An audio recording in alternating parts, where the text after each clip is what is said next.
ko govorimo o formi ali pa o strukturi, je mogoče ena stvar, oziroma drugače bom rekel, Steve Jobs je najlepše povedal, kakšen je pomen forme in kakšno je razmerje med formo in vsebino. In bom dal njemu besedo. Ko ima trenutek.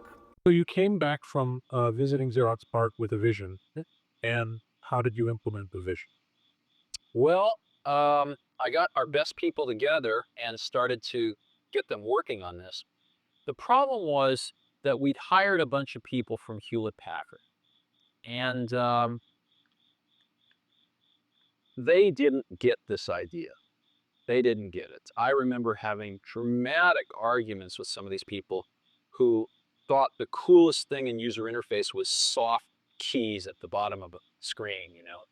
They had no concept of proportionally spaced fonts, no concept of a mouse. Matter of fact, I remember arguing with these folks, people screaming at me that it would take us 5 years to engineer a mouse and it would cost $300 to build. And I finally got fed up. I just went outside and found David Kelly Design and asked them to design me a mouse. And in 90 days, we had a mouse we could build for $15 that was phenomenally reliable. So I found that, in a way, Apple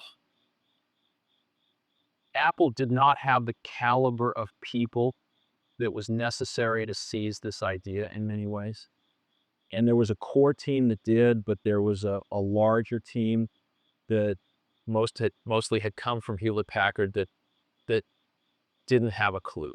Well, it becomes this issue of professionalism. There's a dark side and a light side to it. Well, no, you know what it is? No, it's not dark and light. It's that people get confused. Companies get confused. When they start getting bigger, they want to replicate their initial success. And a lot of them think, well, somehow there's some magic in the process of how that success was created. So they start to try to institutionalize process across the company. And before very long, people get very confused that the process is the content. And that's ultimately the downfall of IBM. IBM has the best process people in the world. They just forgot about the content. And that's what happened a little bit at Apple too. We had a lot of people who were great at management process. They just didn't have a clue as to the content. And in my career, I found that the best people, you know, are the ones that really understand the content, and they're a pain in the butt to manage, you know, but you put up with it because they're so great at the content. And that's what makes great products. It's not process, it's content. It's not process, it's content. To si zapomnite. To se mi zdi res eno tako izredno pomembno spoznanje.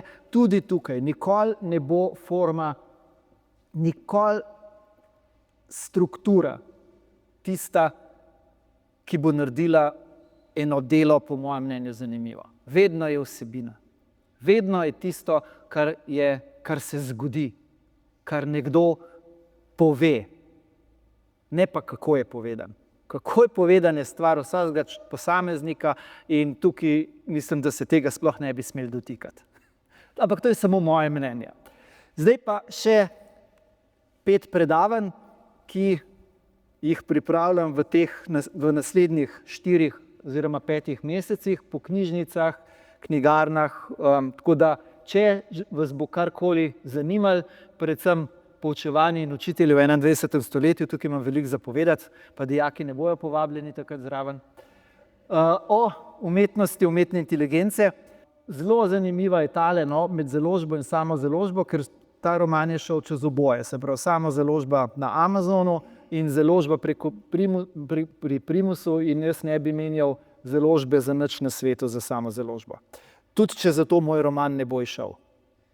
Zaradi tega, ker založba te postavi na realna tla.